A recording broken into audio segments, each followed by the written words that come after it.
सुन रहा हूँ। जी, मुझे आपने बताया था ब्लैक मैजिक हुआ था, तो जब मैं थी 23 साल की, तो अब मैं 40 इयर्स की हूँ, तो मैंने बहुत जगह इलाज करवाया लेकिन मुझे कोई फ़ायदा नहीं हुआ। लेकिन फिर मुझे ये सूफ़ी गाइडेंस का पता चला, तो फिर मैंने 3 साल आपके वज़ाइफ़ पढ़े। शाह साहब, आप यकीन करें कि मुझे मतलब मेरा हर इस मसले से रिलेटेड जो असरात से थे ना, वो सब कुछ ठीक हो गया।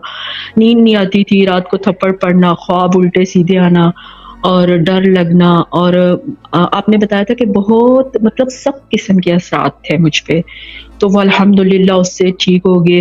अल्लाह ताला ने ये भी करम किया कि उससे मेरा रिज़्क भी खुला। आपने मुझे स्टोन बताया था, रिकमेंड किया था पुखराज, तो वो मैंने 3 साल हो गए पहना हुआ है।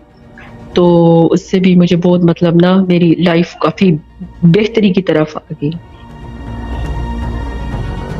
ठीक है, यानी कि स्ट्रीट लाइट वाली बात बोलूँगा, आपका मैजिक जो है वाइट हो गया ब्लैक से, ठीक है ना।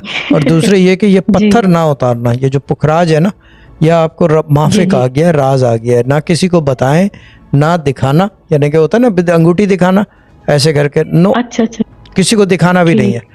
बस हाथ के अंदर जो है अच्छा, बोलना कि ये हाथ से चिपक गया है मेरे, उतरता नहीं है, ये उंगली कटने के बाद ही अच्छा। उठेगा, उतरेगा।